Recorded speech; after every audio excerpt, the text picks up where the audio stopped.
Hello everyone. स्वागत है आप सभी का विजन कैम क्लासेस के यूट्यूब चैनल पर। हमने प्रीवियस ईयर क्वेश्चन की सीरीज में आरपीएससी फर्स्ट ग्रेड के 2022 का पेपर सॉल्व करना शुरू किया था। लेकिन शुरू की जो 2 वीडियोस थी उसमें हमने 5-5 क्वेश्चंस को लिया था। पर चूंकि उसमें अगर आपको किसी सवाल में डाउट हो तो आपको उस क्वेश्चन को किस वीडियो में है ढूंढना डिफिकल्ट रहेगा। इसलिए हम अब आपको टॉपिक वाइज वीडियो बनाएंगे। जैसे आज हम स्टार्ट करने वाले हैं केमिकल बॉन्डिंग। तो केमिकल बॉन्डिंग के जितने भी सवाल पिछले 5 एग्जाम्स में 2011, 2013, 2015, 2018 और 2022, इन 5 सालों में जो भी क्वेश्चन केमिकल बॉन्डिंग का आया है उसको हम यहाँ पे कवर करने वाले हैं। ठीक है, तो आज का पहला सवाल है, which of the following statement is not true for LCAO method. तो एलसीएओ मेथड क्या होता है? तो linear combination of atomic orbitals. LCAO की फुल फॉर्म क्या होती है? Linear combination of atomic orbitals. ठीक है, ये क्या बोलती है, ये मेथड क्या बोलता है कि यहाँ पे एटॉमिक ऑर्बिटल्स जो है वो लीनियरली कंबाइन होने के बाद में क्या बनाते हैं? मॉलिक्यूलर ऑर्बिटल्स, आणविक कक्षक। ठीक है, अब यहाँ पे इस मेथड में कुछ पोस्टुलेट्स हमको दिए गए हैं। मैं वन बाय वन आपको एक एक पोस्टुलेट्स बताते जाती हूँ जो इंपॉर्टेंट है। सबसे पहला इन्होंने बोला है कि जो एटॉमिक ऑर्बिटल्स कंबाइन करते हैं उनकी एनर्जी क्या होनी चाहिए? बराबर होनी चाहिए, सेम होनी चाहिए या फिर नियरली सेम होनी चाहिए। सेम होनी चाहिए या फिर नियरली सेम होनी चाहिए। किनकी एनर्जी? जो एटॉमिक ऑर्बिटल्स कंबाइन हो रहे हैं उनकी। दूसरा पॉइंट है कि जितने एटॉमिक ऑर्बिटल्स इसमें पार्टिसिपेट कर रहे हैं उतने ही number of atomic molecular orbitals जो है वो हमको यहाँ पे मिलते हैं। मान लो अगर 2 एटॉमिक ऑर्बिटल पार्टिसिपेट कर रहे हैं तो मॉलिक्यूलर ऑर्बिटल्स भी कितने मिलेंगे हमको? 2। तीसरी पोस्टुलेट है हमारी कि ये जो मॉलिक्यूलर ऑर्बिटल्स में हम इलेक्ट्रॉन्स को फिल करते हैं वो जो हम एटॉमिक ऑर्बिटल्स के केस में देखते हैं, Aufbau principle, Pauli's exclusion principle, N+L rule, ये सब भी ये फॉलो करता है। ठीक है, फोर्थ पॉइंट है अपना कि यहाँ पे सिग्मा बॉन्ड भी बनता है और पाई बॉन्ड भी बनता है। फिफ्थ पॉइंट है कि जो कंबाइनिंग एटॉमिक ऑर्बिटल्स होते हैं उनकी सिमेट्री क्या होनी चाहिए? सेम होनी चाहिए। ये मैं आपको इसलिए बता रही हूँ क्योंकि अभी तो ये स्टेटमेंट पूछे हैं। अगर मान लो इनकी जगह कोई और स्टेटमेंट आ जाए तो वो स्टेटमेंट यहीं से बनेगा। ठीक है, फिर अब हम ऑप्शंस को पढ़ लेते हैं कि ऑप्शंस में अब क्या क्या दे रखा है। ये पांचों जो पॉइंट्स आपको बताए हैं इनको आपको ध्यान रखना है। पहला है combining orbitals must have same और नियरली सेम एनर्जी। तो ये हमने भी पहला पॉइंट देखा था, मतलब ये वाली बात सही है। हमसे क्या पूछा है? नो टू ट्रू पूछा है तो हम इसको गोला कर लेंगे। Combining orbitals must have the same symmetry about the molecular axis. तो अभी मैंने बताया आपको कि सेम सिमेट्री होनी चाहिए और वो कैसे होनी चाहिए? मॉलिक्यूलर एक्सिस के around. A pz orbital of one atom can combine with pz orbital of another atom. इसको आप ऐसे समझो, जैसे मान लो आप सभी को पता है कि 3 एक्सिस होती है, एक्स वाई जेड। ठीक है, मैं मान लो अभी जेड एक्सिस की बात कर रही हूँ, मैंने मान लिया कि जेड एक्सिस है तो ये पीजेड ऑर्बिटल हो गया। ठीक है, ऐसे ही दूसरे एटम का पीजेड ऑर्बिटल आ गया। तो आप सभी को पता है कि यहाँ पे इस तरीके से पाई बॉन्डिंग हो सकती है। ठीक है, पर तो ये वाला पॉइंट जो है वो सही है कि पीजेड ऑर्बिटल एक एटम का और दूसरे ऑर्बिटल का पीजेड एटम दोनों कंबाइन हो सकते हैं, तो हाँ हो सकते हैं। लास्ट ऑप्शन है अपने पास कि px orbital of one atom can combine with pz orbital of another atom. मतलब ये क्या बोल रहा है कि मान लो एक एटम का pz ऑर्बिटल है और दूसरे एटम का px ऑर्बिटल है, तो मान लो मैं px को ऐसे बना लेती हूँ। तो अब इनके बीच में इंटरेक्शन पॉसिबल नहीं है क्योंकि ये एक दूसरे के परपेंडिकुलर है। ठीक है, ये ऐसे है तो ये ऐसे है, तो ना ही तो इनके बीच में सिग्मा बॉन्ड बन सकता है ना ही इनके बीच में पाई बॉन्ड बन सकता है। इसलिए ये वाला ऑप्शन क्या हो जाएगा? गलत हो जाएगा। तो इसका आंसर क्या हो जाएगा? डी। ठीक है, आज का सेकंड क्वेश्चन है अपना, the bond order of each CO bond in carbonate ion. तो कार्बोनेट आयन क्या होता है? कार्बोनेट आयन होता है CO3 2-। इस टाइप के जो पॉलीएटॉमिक मॉलिक्यूल्स होते हैं उनके लिए हम जब बॉन्ड ऑर्डर निकालते हैं तो बॉन्ड ऑर्डर का फॉर्मूला होता है number of bonds divide by number of surrounding atoms या फिर नंबर ऑफ रेजोनेटिंग स्ट्रक्चर्स। कैसे भी आप देख सकते हैं इसको। अब मतलब क्या है इसका? नंबर ऑफ सराउंडिंग एटम्स का, जैसे ये बीच में कार्बन है, कार्बन सेंट्रल एटम है और ये जो ऑक्सीजन है ये क्या है? इसके इससे बॉन्ड बना रही है, तो यहाँ पे ऑक्सीजन क्या हो जाएगी? Surrounding atom. ठीक है, तो नंबर ऑफ बॉन्ड्स कितनी है? तो यहाँ पे इसको मैं स्ट्रक्चर को बना लेती हूँ इसके लिए, C डबल बॉन्ड O, ये O माइनस, ये O माइनस। ठीक है, अब यहाँ पे आप देखोगे कि कितने बॉन्ड बन रहे हैं? 1 2 3 और 4। तो कितने बॉन्ड है? 4 divide by number of surrounding atom. कितने सराउंडिंग एटम है? 1 2 3। तो आप इसको 3 से डिवाइड करेंगे तो आंसर क्या जाएगा अपना? 4/3। अगर आप इसको रेजोनेटिंग स्ट्रक्चर से देखना चाहेंगे तो रेजोनेटिंग स्ट्रक्चर से भी देख सकते हैं कि नेगेटिव चार्ज इधर की साइड, ये डबल बॉन्ड इधर की साइड, एक रेजोनेटिंग स्ट्रक्चर बन जाएगी। फिर ये नेगेटिव चार्ज जाएगा इधर की साइड और डबल बॉन्ड इधर की साइड जाएगा, तो इस तरीके से तीसरी रेजोनेटिंग स्ट्रक्चर बन जाएगी। इस तरीके से अभी भी आंसर क्या जाएगा आपका? 4/3। तो आपको ये फॉर्मूला याद रखना है पॉली एटॉमिक मॉलिक्यूल्स में जब आपसे बॉन्ड ऑर्डर पूछा जाता है उसके लिए। तो आंसर हो जाएगा अपना 4/3। नेक्स्ट क्वेश्चन है, among the following isoelectronic ions which one has least radius. हमको क्या बताना है? लीस्ट रेडियस बताना है। आइसोइलेक्ट्रॉनिक आयंस क्या होते हैं? जिनमें नंबर ऑफ इलेक्ट्रॉन्स क्या हो? इक्वल हो, वो होते हैं आइसोइलेक्ट्रॉनिक आयंस। तो हमको बताना है कि इनमें से लीस्ट रेडियस किसकी है। ठीक है, तो ये क्या पूछना चाह रहा है हमसे? साइज पूछना चाह रहा है। तो जब भी हम साइज की बात करते हैं तो हमने इस पे शॉर्ट्स भी बनाया है जिसमें हमने बताया है कि एनायन की साइज सबसे ज्यादा होती है, फिर न्यूट्रल एटम की साइज होती है और फिर होती है कैटायन की। तो यहाँ पे आप लोग देखोगे कि O2 माइनस की साइज जो है वो सबसे ज्यादा है, फिर फ्लोरीन की, फिर Na+ की और Mg+2 की साइज जो है वो सबसे कम है, क्योंकि इस पे क्या है पॉजिटिव चार्ज है, तो पॉजिटिव चार्ज इस पे भी है, इस पे भी है, लेकिन यहाँ पे +1 है, यहाँ पे +2 है, इसलिए आंसर क्या हो जाएगा option number D. When the bond order between carbon atoms in ethene, ethyne and acetylene increases, then मतलब ये बोला जा रहा है कि इथेन, इथाइलिन और एसिटाइलिन के केस में बॉन्ड ऑर्डर बढ़ता जा रहा है। अब मैं इनकी स्ट्रक्चर बना लेती हूँ पहले। ये तो होता है आपके इथेन, इथीन होता है CH2 डबल बॉन्ड CH2 जिसको हम इथाइलिन भी बोल देते हैं, और CH triple bond CH ethyne जिसको हम एसिटाइलिन भी बोल देते हैं। अब यहाँ पे बोल रहे हैं हम कि ऐसे जाने पे बॉन्ड ऑर्डर जो है वो बढ़ता जा रहा है। तो आपको साफ साफ दिख रहा है कि यहाँ पे बॉन्ड ऑर्डर 3 है, यहाँ पे बॉन्ड ऑर्डर 2 है, यहाँ पे बॉन्ड ऑर्डर 1 है, तो बढ़ रहा है। अब ये बोल रहा है कि बॉन्ड ऑर्डर बढ़ता जा रहा है। अब हमको बॉन्ड लेंथ और बॉन्ड एनर्जी का ऑर्डर बताना है कि ये क्या रहेगा, बॉन्ड लेंथ का और बॉन्ड एनर्जी का ऑर्डर बताना है। अब आप सभी को पता है कि जैसे जैसे बॉन्ड ऑर्डर बढ़ता जाता है वैसे वैसे बॉन्ड लेंथ क्या होती जाती है, कम होती जाती है। ठीक है, क्यों? क्योंकि देखो यहाँ पे सिर्फ सिंगल बॉन्ड है, यहाँ पे डबल बॉन्ड है, यहाँ पे ट्रिपल बॉन्ड है, तो यहाँ पे ये कार्बन और ये कार्बन जो है वो ज्यादा मजबूती से बंधा हुआ है, ज्यादा मजबूती से बंधा हुआ है, तो इसकी बॉन्ड लेंथ क्या हो जाएगी, कम हो जाएगी। ठीक है, तो मतलब सबसे ज्यादा बॉन्ड लेंथ किसकी आएगी, सिंगल बॉन्ड की, फिर आएगी डबल बॉन्ड की, फिर आएगी ट्रिपल बॉन्ड की। तो मैं यहाँ से ये कह सकती हूँ कि बॉन्ड लेंथ जो है वो क्या हो रही है, डिक्रीज हो रही है। अब बॉन्ड एनर्जी की बात करते हैं। हमको पता है कि बॉन्ड लेंथ जितनी ज्यादा होगी बॉन्ड एनर्जी उतनी ही क्या होगी, कम होगी, क्योंकि जितनी ज्यादा बॉन्ड लेंथ होगी उस बॉन्ड को ब्रेक करना उतना ही क्या होगा, आसान होगा। ठीक है, इसलिए बॉन्ड लेंथ जो है वो इनवर्सली प्रोपोर्शनल होती है किसके, बॉन्ड एनर्जी के, कि जितना ज्यादा लंबाई होगी बंध की उसको उतना ही आसान होगा ब्रेक करना, तो उसको उतनी ही कम एनर्जी हमको देनी पड़ेगी। ठीक है, आसानी से वो बॉन्ड ब्रेक हो जाएगा। तो यहाँ पे आसानी से कौन सा बॉन्ड ब्रेक होने वाला है, सिंगल बॉन्ड, फिर डबल बॉन्ड, फिर triple bond.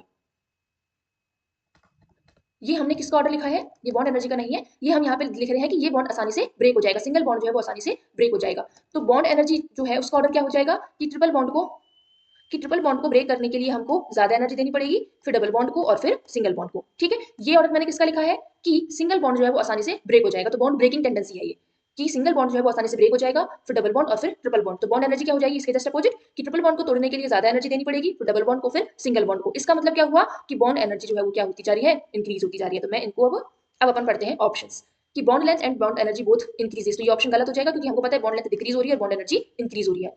Bond length and bond energy both decreases, तो ये ऑप्शन भी गलत हो जाएगा। Bond length decreases and bond energy increases, bond length decreases bond energy increases, option number C जो है वो आपका सही आंसर होगा। नेक्स्ट है question number 5, intramolecular hydrogen bond present in, मतलब आपको देखना है कि इंट्रामोलिकुलर हाइड्रोजन बॉन्ड इनमें से किस मॉलिक्यूल में प्रेजेंट होता है। ठीक है, तो आपको सबसे पहले पता होना चाहिए इंट्रामोलिकुलर हाइड्रोजन बॉन्ड क्या होता है। सबसे पहले हाइड्रोजन बॉन्ड क्या होता है ये देखिए हम, तो हाइड्रोजन बॉन्ड क्या होता है, हाइड्रोजन बॉन्ड होता है किसी मोस्ट इलेक्ट्रोनेगेटिव एलिमेंट, जो हम पढ़ते हैं फ्लोरीन, ऑक्सीजन, नाइट्रोजन, ये जो हाईली इलेक्ट्रोनेगेटिव एलिमेंट होते हैं ये किसी दूसरे मॉलिक्यूल में उपस्थित हाइड्रोजन के साथ में क्या बना ले, बॉन्ड बना ले, तो उसको क्या बोला जाता है, हाइड्रोजन बॉन्ड। अब कैसे बनेगा हाइड्रोजन बॉन्ड, जैसे मान लो ये वाटर मॉलिक्यूल है, तो वाटर होता है OH। ठीक है, अब ये खुद के साथ में हाइड्रोजन बॉन्ड नहीं बना सकता, तो ये जो दूसरा वाटर मॉलिक्यूल है उसके साथ में हाइड्रोजन बॉन्ड बनाएगा। कैसे बनाएगा, ऐसे। ठीक है, इसका हाइड्रोजन इसके ऑक्सीजन के साथ में बॉन्ड बनाएगा, फिर ये जो ऑक्सीजन है वो दूसरे मॉलिक्यूल के हाइड्रोजन के साथ में हाइड्रोजन बॉन्ड बनाएगी। ठीक है, तो इस तरीके से एक मॉलिक्यूल ये दूसरा मॉलिक्यूल, तो इस टाइप के हाइड्रोजन बॉन्ड को बोला जाता है इंटरमॉलिक्यूलर हाइड्रोजन बॉन्ड, क्योंकि एक मॉलिक्यूल और दूसरे मॉलिक्यूल मतलब दो मॉलिक्यूल के बीच में हाइड्रोजन बॉन्ड बन रहा है इसलिए। तो ये तो गलत हो जाएगा, क्योंकि इंट्रा हमको किसकी बात करनी है, इंट्रा की बात करनी है। ठीक है, ऑर्थोनाइट्रोफिनोल, ऑर्थोनाइट्रोफिनोल की स्ट्रक्चर क्या होती है, तो हम सबसे पहले बनाएंगे बेंजीन रिंग, इस पे ऊपर होता है OH और ये होता है नाइट्रो ग्रुप, तो O- ये प्लस ये डबल बॉन्ड O, ये होता है ऑर्थोनाइट्रोफिनोल। तो यहाँ पे आप देखोगे कि ये पूरा एक ही मॉलिक्यूल है, इस मॉलिक्यूल पे एक तो OH सब्स्टिट्यूएंट लग रहा है और एक NO2 सब्स्टिट्यूएंट लग रहा है, तो यहाँ पे इस OH का H और इस NO2 का ऑक्सीजन, इन दोनों के बीच में क्या होगी, हाइड्रोजन बॉन्डिंग। ठीक है, तो यहाँ पे एक ही मॉलिक्यूल में हुई है इसलिए इसको क्या बोला जाता है, इंट्रामॉलिक्यूलर हाइड्रोजन बॉन्डिंग। तो इसका सही आंसर क्या हो जाएगा, ऑर्थोनाइट्रोफिनोल। पैरानाइट्रोफिनोल क्या होता है, तो एक बार मैं आपको पैरानाइट्रोफिनोल बता देती हूँ, ये बेंजीन रिंग है, इसमें ऊपर OH होगा और नीचे क्या होगा, NO2। अब आप देखोगे कि यही मॉलिक्यूल है, ये ऑर्थो पोजीशन पे, यहाँ पे NO2, यहाँ पे ये पैरा पोजीशन पे आ गया, तो यहाँ पे इन दोनों के बीच में कोई इंटरेक्शन पॉसिबल है क्या, नहीं, इसलिए ये क्या हो जाएगा, इंटरमॉलिक्यूलर हाइड्रोजन बॉन्डिंग, कि यहाँ पे दूसरा मॉलिक्यूल आएगा उसका OH जो है वो यहाँ पे इससे क्या करेगा, हाइड्रोजन बॉन्डिंग करेगा, ये H, और यहाँ पे क्या होगी, ऑक्सीजन के साथ में हाइड्रोजन बॉन्डिंग। ठीक है, तो ये भी किसका एग्जाम्पल है, इंटर का एग्जाम्पल है। मिथाइलअमीन क्या होता है, CH3NH2, तो यहाँ पे भी क्या होगा, ये नाइट्रोजन है, तो दूसरा मिथाइलअमीन का मॉलिक्यूल आएगा, उसका हाइड्रोजन जो है वो यहाँ पे क्या बनाएगा, हाइड्रोजन बॉन्डिंग, तो ये भी किसका एग्जाम्पल है, इंटर का। ठीक है, बहुत वीक हाइड्रोजन बॉन्डिंग होगी यहाँ पे, पर ठीक है स्टिल होगी भी, तो कौन सी होगी, इंटर। ठीक है, तो सही आंसर हो जाएगा इसका option number B. Question number 6, the paramagnetic behaviour of O2 minus is explained by. O2 minus जो है उसका पैरामैग्नेटिक बिहेवियर इनमें से कौन सी थ्योरी एक्सप्लेन करती है? तो इनमें से सही आंसर है इसका MOT। अगर मैं O2 माइनस की MOT बनाती हूँ तो कैसे बनेगा? देखो, O2 माइनस में ऑक्सीजन जो होता है इसका एटॉमिक नंबर कितना होता है? एटॉमिक नंबर होता है इसका 8। इसका इलेक्ट्रॉनिक कॉन्फ़िगरेशन क्या हो जाएगा? 1s2 2s2 2p4। अब यहाँ पे मैं सिर्फ p ऑर्बिटल की बात कर लेती हूँ, क्योंकि अगर मैं अपन ज्यादा MOT के बारे में आप पढ़ना चाहते हैं तो आप हमें वीडियो में कमेंट बॉक्स में बता देना, हम उस पर सेपरेट वीडियो बना देंगे, ठीक है। अब यहाँ पे आप देखोगे एक ऑक्सीजन है, एक ऑक्सीजन माइनस है, ठीक है। ऑक्सीजन माइनस का मतलब क्या हो जाएगा? 2p5। तो अब 2p में कितने इलेक्ट्रॉन हो गए टोटल? 9, ठीक है। तो मैं यहाँ पे इन इलेक्ट्रॉन्स को भरूंगी, तो कैसे भरूंगी? यहाँ पे कितने इलेक्ट्रॉन्स भरने हैं? मुझे 9 इलेक्ट्रॉन्स भरने हैं, तो 1 2 3 4 5 6 7 8 और ये 9। तो एक अनपेयर्ड इलेक्ट्रॉन है, इसलिए इसका बिहेवियर कैसा है? पैरामैग्नेटिक। अगर सारे के सारे पेयर्ड होते तो बिहेवियर क्या हो जाता? डायामैग्नेटिक, ठीक है। इसलिए इसका सही आंसर क्या है? MOT। Question number 7, which of the following molecule has seesaw shape? इनमें से किसकी सीसॉ शेप है? तो आप फटाफट से इनका क्या निकाल सकते हैं? हाइब्रिडाइजेशन निकाल सकते हैं और स्ट्रक्चर बना सकते हैं, जैसे ClF3। इस पे अगर आपको हाइब्रिडाइजेशन निकालना है तो फॉर्मूला क्या होता है? फॉर्मूला होता है कि जो सेंट्रल एटम है उसके पास में वैलेंस शेल में कितने इलेक्ट्रॉन्स हैं। तो number of valence electrons in central atom plus monovalent species plus anion minus cation divide by 2, ठीक है। इस फॉर्मूले से आप सभी का हाइब्रिडाइजेशन निकाल सकते हैं। मैं आपको फटाफट से निकाल के बता देती हूँ। ClF3 में Cl के पास में सेंट्रल एटम पे 7 वैलेंस इलेक्ट्रॉन होते हैं, 3 मोनोवैलेंट स्पीशीज है, कोई भी चार्ज नहीं है, इसको 2 से डिवाइड करेंगे तो कितना आ जाएगा? 5। 5 का मतलब क्या हो जाएगा? sp3d, ठीक है। और ये केस कौन सा है? 3 बॉन्ड पेयर, 2 लॉन पेयर वाला, तो इसकी शेप कैसी हो जाएगी? T shape. तो ये वाला ऑप्शन नहीं होगा। XeF4 की बात कर लेते हैं, तो Xe में आउटर मोस्ट शेल में 8 इलेक्ट्रॉन है प्लस 4 मोनोवैलेंट स्पीशीज, इसको 2 से डिवाइड करोगे तो कितना आ जाएगा? 6। 6 का मतलब क्या हो जाएगा? sp3d2। और इसका मतलब क्या हो जाएगा? ये 4 ही स्पीशीज, यहाँ पे 4 बॉन्ड पेयर है, 2 लॉन पेयर वाला केस है, तो इसकी शेप क्या हो जाएगी? Square planar. तो मतलब ये भी नहीं है। SF4 की बात करते हैं, तो यहाँ पे सल्फर के आउटर मोस्ट शेल में कितने इलेक्ट्रॉन होते हैं? 6। और कितनी मोनोवैलेंट स्पीशीज जुड़ रही है इससे? 4। तो इसको 2 से डिवाइड करोगे तो कितना आ जाएगा? 5। 5 का मतलब क्या हो जाएगा? sp3d। फिर आप देखोगे यहाँ पे 4 बॉन्ड पेयर है, मतलब 1 लॉन पेयर होगा, तो उसके केस में इसकी ज्योमेट्री का शेप क्या हो जाती है? C100। तो इसका सही आंसर क्या हो जाएगा? ऑप्शन नंबर सी। BRF5 में बात करें तो आउटर मोस्ट शेल में 7 इलेक्ट्रॉन है और 5 इस पे मोनोवैलेंट स्पीशीज जुड़ रही है। 7 + 5/2, यहाँ पे कितना आ जाएगा? 7 और 5 12 6। तो इसकी शेप क्या हो जाएगी? स्क्वायर पाइरामिडल, ठीक है। तो इसकी सही आंसर क्या हो जाएगा आपका? SF4। नेक्स्ट क्वेश्चन है, the relative strength of bond formed by which of the following orbital is highest? हमको ये बताना है कि इनमें से इन 4 में से ऐसा कौन सा ऑर्बिटल है जिसके द्वारा बनने वाला बॉन्ड जो है वो क्या होगा? बहुत ज्यादा उसकी स्ट्रेंथ होगी, ठीक है, मतलब स्ट्रॉन्ग होगा, ठीक है। तो हम यहाँ पे जब बॉन्ड की बात करते हैं तो हम बोलते हैं कि जिसका डायरेक्शनल नेचर होता है वो ज्यादा स्ट्रॉन्ग बॉन्ड बनाता है, इसलिए हम लोग बोलते हैं कि पी ऑर्बिटल जो है वो ज्यादा स्ट्रॉन्ग बॉन्ड बनाता है एज कम्पेयर टू एस, क्योंकि पी बॉन्ड जो है वो डायरेक्शनल होता है जबकि एस नॉन डायरेक्शनल होता है, ठीक है। तो यहाँ पे ये ऑप्शन कैंसिल हो गया, ठीक है। अब इसके बाद में बात आती है हाइब्रिड ऑर्बिटल्स की, कि जो हाइब्रिड ऑर्बिटल्स होते हैं वो मोर डायरेक्शनल होते हैं as compare to P orbital. तो हाइब्रिड ऑर्बिटल्स मोर डायरेक्शनल होते हैं, वो स्ट्रॉन्ग बॉन्ड बनाते हैं, इसलिए पी वाला भी कैंसिल हो गया। अब बचा आपके पास में sp और sp3। तो हाइब्रिड ऑर्बिटल्स जो होते हैं उनमें भी sp3 ज्यादा स्ट्रॉन्ग बॉन्ड बनाता है, फिर sp2 वाला और फिर sp वाला, ठीक है। तो इसका सही आंसर क्या हो जाएगा? sp3। नेक्स्ट क्वेश्चन है, which among the following ion is linear? Linear ion कौन सा है? तो इसके लिए वापस से आपको क्या करना है? हाइब्रिडाइजेशन निकालना है सबका। फॉर्मूला मैंने आपको ऊपर बता दिया है, तो मैं सीधे सीधे निकालते जा रही हूँ यहाँ पे कि N3 माइनस की स्ट्रक्चर कैसे होती है? ये होता है N double bond N double bond N, यहाँ पे प्लस, यहाँ पे माइनस और यहाँ पे माइनस। ये होती है आपकी N3 माइनस की स्ट्रक्चर, ठीक है। और ये क्या होती है? लीनियर।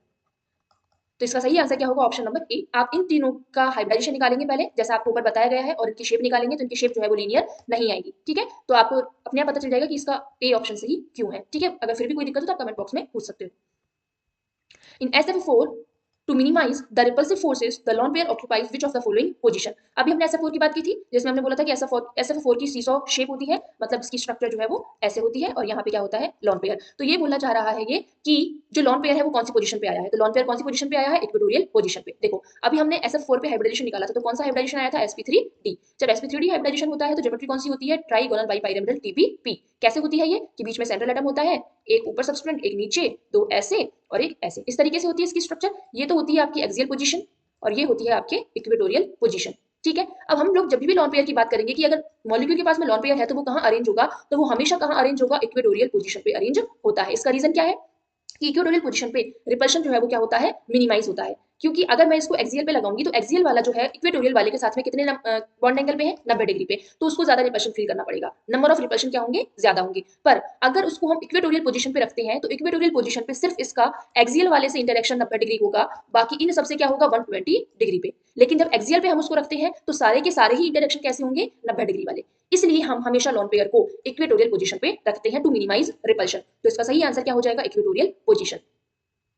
नेक्स्ट क्वेश्चन है आपका, the bond angle in NF3 as compared to NH3 is, मतलब मुझे यहाँ पे NF3 और NH3 की बॉन्ड एंगल की बात करनी है। तो सबसे पहला काम क्या है, आपको हाइब्रिडेशन निकालना है। तो NF3 पे हाइब्रिडेशन निकालोगे तो कितना आएगा, नाइट्रोजन के आउटरमोस्ट शेल में 7 इलेक्ट्रॉन, फ्लोरीन 3 फ्लोरीन जुड़ रही है इससे, इसको सॉरी नाइट्रोजन के आउटरमोस्ट शेल में कितने इलेक्ट्रॉन होते हैं, 5 और 3 इससे मोनोवैलेंट स्पीशीज जुड़ रही है, तो 5 divide by 3 plus divide by 2, तो कितना आ जाएगा 4। 4 का मतलब क्या हो जाएगा, sp3। ठीक है, तो इसकी शेप क्या हो जाएगी, टेट्राहेड्रल। ऐसी NH3 की बात करें तो NH3 में भी सेम ही है कि नाइट्रोजन के आउटरमोस्ट शेल में 5 इलेक्ट्रॉन होते हैं, 3 इससे हाइड्रोजन जुड़ रही है, डिवाइड बाय 2, तो कितना आ जाएगा 4 और 4 का मतलब क्या हो जाएगा sp3 और sp3 का मतलब क्या हो जाएगा टेट्राहेड्रल। तो दोनों ही टेट्राहेड्रल है, मतलब दोनों के केस में ही आइडियल बॉन्ड एंगल होना चाहिए 109 डिग्री, पर ऐसा नहीं होता है। आइडियल बॉन्ड एंगल यहाँ पे देखने को नहीं मिलता है। क्यों, क्योंकि यहाँ पे फर्क पड़ता है जो सब्स्टिट्यूएंट्स लग रहे हैं उनका।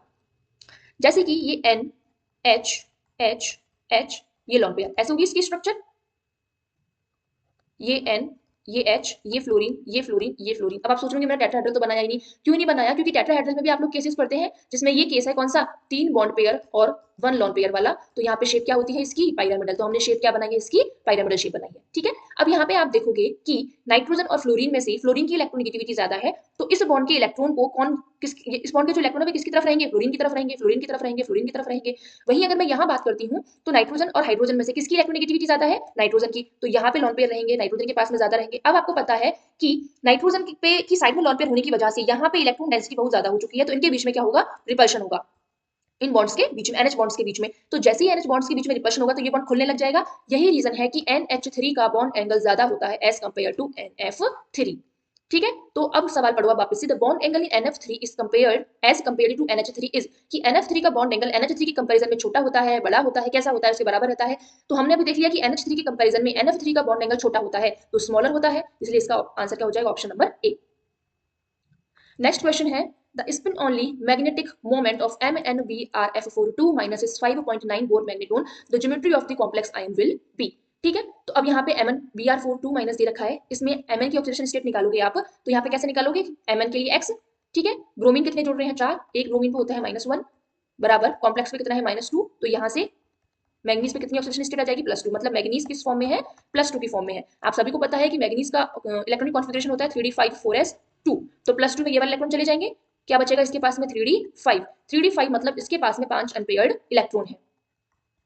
ठीक है, 1 2 3 4 और ये 5 अनपेयर्ड इलेक्ट्रॉन होने की वजह से इसका इलेक्ट्रॉनिक सॉरी जो मैग्नेटिक मोमेंट है वो कितना आ गया, 5.9। किस कैसे निकालते हैं इसको हम, n+2 के स्क्वायर रूट से। n क्या है, नंबर ऑफ अनपेयर्ड इलेक्ट्रॉन, तो यहाँ पे नंबर ऑफ अनपेयर्ड इलेक्ट्रॉन कितने हैं, 5, 5 + 2, ठीक है, 5 और 2 7, 7 को गुणा करोगे 5 से तो कितना आएगा 35। ठीक है, इसकी वैल्यू क्या आ जाती है 5.9। ठीक है, तो ये हो गया वेरीफाई। मैंने आपको यहाँ पे ये निकालना सिखाया कि अगर आपसे मैग्नेटिक मोमेंट पूछा जाता है तो आप इस वाले फॉर्मूले से मैग्नेटिक मोमेंट निकाल सकते हो। अब ये पूछ रहा है ज्योमेट्री। ठीक है, तो ज्योमेट्री क्या होगी इसकी, टेट्राहेड्रल। क्यों होगी टेट्राहेड्रल, क्योंकि अभी इसके पास में इसका इलेक्ट्रॉनिक कॉन्फिगरेशन क्या है, 3d5। ठीक है, 4s0 4p0। अब मान लो ब्रोमीन अगर आता है, ब्रोमीन अपने इलेक्ट्रॉन्स देता है तो वो किसमें देगा, s इलेक्ट्रॉन, s ऑर्बिटल में और p ऑर्बिटल में। तो ये s ऑर्बिटल 4s और 3 4p ऑर्बिटल, इनमें ये br आकर के अपने इलेक्ट्रॉन्स देगा, तो कौन सा हाइब्रिडेशन हो जाएगा, sp3। कौन सा हो जाएगा, sp3, और इसकी ज्योमेट्री क्या होती है sp3 की, टेट्राहेड्रल, इसलिए इसका सही आंसर क्या हो जाएगा, टेट्राहेड्रल। क्वेश्चन है हमारा, as a general rule if lone pair occurs in trigonal pyramid they will be located in which position to minimize repulsive forces। तो ये अभी आपको जस्ट ऊपर वाले क्वेश्चन बताया, 3-4 क्वेश्चन ऊपर, कि अगर लॉन पेयर है टीवीपी ज्योमेट्री में तो वो कौन सी पोजीशन पे आएगा, इक्वेटोरियल पोजीशन पे। नेक्स्ट क्वेश्चन है, the shape of the molecule is not determined by. तो ये पूछना चाह रहा है कि जो मॉलिक्यूल की शेप होती है उसमें इनमें से किन का रोल नहीं होता है, ये बताना है हमको। ठीक है, ये बोल रहा है नोट। तो सिग्मा बॉन्ड का रोल होता है, हाँ होता है। पाई बॉन्ड का रोल होता है, नहीं होता है। तो ऑप्शन नंबर बी क्या जो है, क्या है इसका सही आंसर है। लॉन पेयर्स का होता है, हाँ होता है। ये वाले ऑप्शन में सिग्मा बॉन्ड दे दिया, लॉन पेयर दे दिया, इसलिए ये वाला ऑप्शन में क्या हो जाएगा, गलत। तो ये ऑप्शन नंबर बी सही हो जाएगा इसका, कि पाई बॉन्ड्स का रोल नहीं होता है शेप को डिटरमाइन करने में।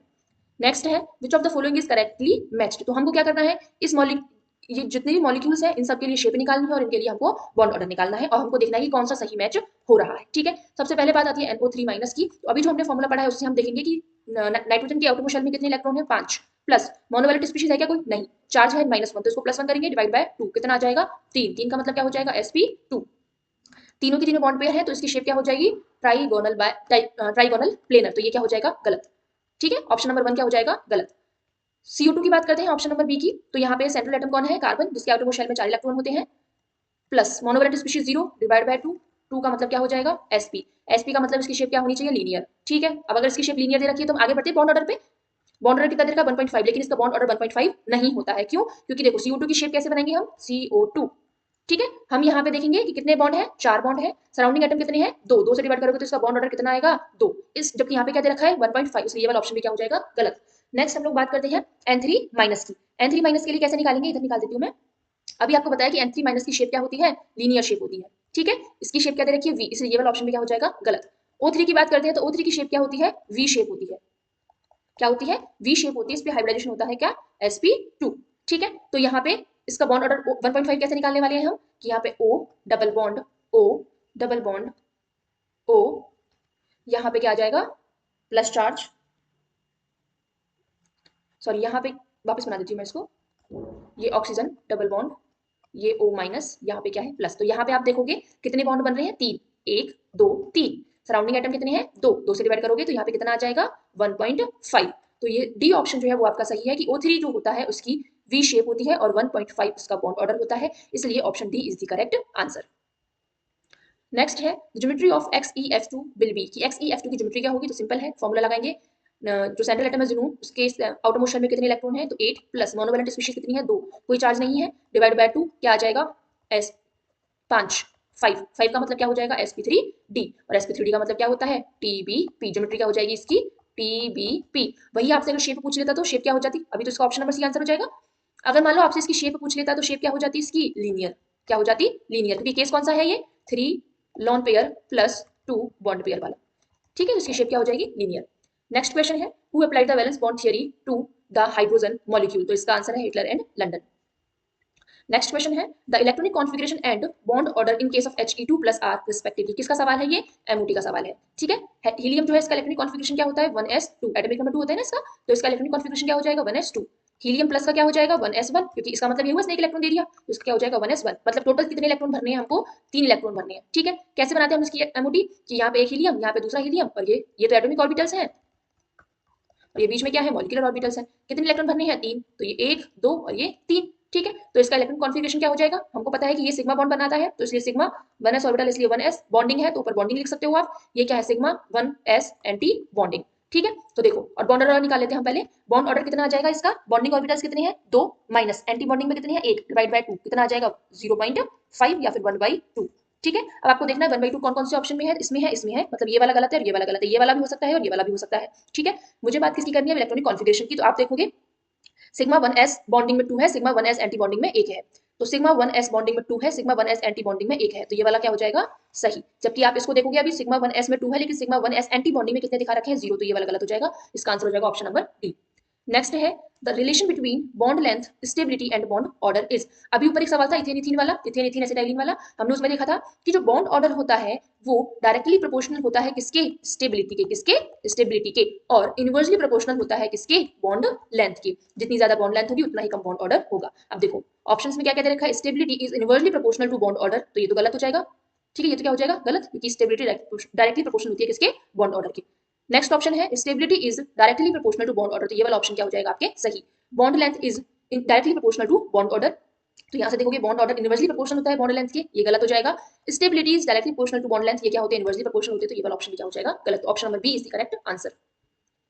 Next question the bond order of the NO bond in NO2 minus, तो यहाँ पे भी हमको वापस से पॉलीएटॉमिक मॉलिक्यूल है तो कौन सा फॉर्मूला काम में लेना है, पहले हम इसकी स्ट्रक्चर बनाएंगे, स्ट्रक्चर कैसे बनाएंगे हाइब्रिडाइजेशन से, कि NO2 माइनस में हाइब्रिडाइजेशन क्या होगा, तो सेंट्रल एटम नाइट्रोजन है, आउटर मोस्ट शेल 5 इलेक्ट्रॉन है, ऑक्सीजन डाइवैलेंट स्पीशीज है, तो हम इसके कुछ भी नहीं जोड़ेंगे, हमको कौन क्या जोड़ना है इसमें -1, तो -1 इस पे एनायनिक चार्ज है तो उसको क्या करना है ऐड करना है, तो +1 करेंगे डिवाइड बाय 2 करेंगे तो क्या आ जाएगा 3। ठीक है, 3 का मतलब क्या हो जाएगा sp2, और sp2 में भी कौन सा केस है ये 2 बॉन्ड पेयर 1 लॉन पेयर वाला, मतलब इसकी शेप कैसी हो जाएगी वी शेप, तो मैं इसकी वी शेप बना देती हूँ इस तरीके से।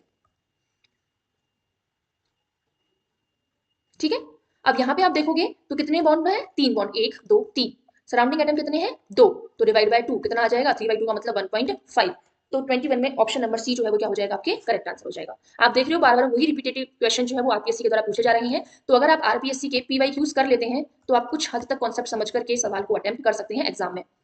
नेक्स्ट क्वेश्चन है एग्जांपल ऑफ अ डायएटॉमिक कंपाउंड, कि डायएटॉमिक कंपाउंड का एग्जांपल कौन सा है। ठीक है, अब देखो एनओ की स्ट्रक्चर बनानी है मुझे सबसे पहले। तो एनओ की स्ट्रक्चर कैसे होती है, एन डबल बॉन्ड ओ। ठीक है, ऐसी इसकी स्ट्रक्चर होती है। मतलब अभी इसके पास में खुद का लोन पेयर बाकी है और नाइट्रोजन के पास में इसका एक इलेक्ट्रॉन बाकी। नाइट्रोजन के पास में 3 इलेक्ट्रॉन होते हैं ना, सबको पता है, 2s2 2p3। ठीक है, तो यहाँ पे इसने दो बॉन्ड बना लिए, पर अभी इसके पास में एक इलेक्ट्रॉन बाकी है। ठीक है, तो इसके पास में मतलब अनपेयर्ड इलेक्ट्रॉन है, इसके पास में ये अनपेयर्ड इलेक्ट्रॉन है। NO2 की बात करते हैं तो NO2 की स्ट्रक्चर कैसे होगी, तो ये होता है N डबल बॉन्ड O। ये इस तरीके से अपना लोन पेयर दे देता है और इसके पास में क्या होता है, एक अनपेयर्ड इलेक्ट्रॉन। O2 की बात करते हैं तो O2 क्या होता है, O double bond O। Cl2 की बात करते हैं तो Cl2 क्या होता है, ये Cl, ये Cl। ठीक है, अब यहाँ पे हमसे क्या पूछना चाह रहा है ये, कि डायामैग्नेटिक कंपाउंड कैसा कौन है। डायामैग्नेटिक का मतलब क्या होता है, डायामैग्नेटिक का मतलब होता है जिसके पास में अनपेयर्ड इलेक्ट्रॉन नहीं हो। ठीक है, और पैरामैग्नेटिक का मतलब क्या होता है, जिसके पास में अनपेयर्ड इलेक्ट्रॉन हो। तो यहाँ पे NO कौन सा हो गया, पैरा हो गया। NO2 कौन हो गया, पैरा हो गया। ठीक है, क्योंकि इनके पास में अनपेयर्ड इलेक्ट्रॉन है ना, अभी बताया आपको। O2 के पास कैसे है, तो O2 के पास हम देखेंगे MOT से। तो अभी हमने ऊपर भी इसकी MOT बनाई थी कि इस तरीके से इसकी MOT होती है। कितने इलेक्ट्रॉन भरने हैं इसमें, हमको 8 इलेक्ट्रॉन्स भरने हैं, 1 2 3 4 5 6 7 8। दो अनपेयर्ड इलेक्ट्रॉन है इसके पास में, मतलब ये भी क्या होता है, पैरामैग्नेटिक होता है। Cl2 जो है इसकी MOT बनाएंगे आप, तो क्या करेंगे, कितने इलेक्ट्रॉन भरेंगे, 10 इलेक्ट्रॉन भरेंगे, तो यहाँ पे और 2 इलेक्ट्रॉन भर देंगे, तो यहाँ पे ये क्या हो जाता है, डायामैग्नेटिक हो जाता है। तो option number D is the correct answer. Next question है molecule with V shape geometry, की वी शेप की ज्योमेट्री कौन सी किसकी होती है। तो वापस से आप फॉर्मूला लगाएंगे, अब मैं वापस बार बार फॉर्मूला लगा के आपको नहीं दिखा रही हूँ, आप इसको देख सकते हैं इस फॉर्मूले को लगा करके, और इसका ऑप्शन सी जो है वो क्या आ जाएगा करेक्ट आंसर। SO2 कैसे होती है इसकी structure, S double bond O double bond O, इस तरीके से इसकी वी शेप होती है।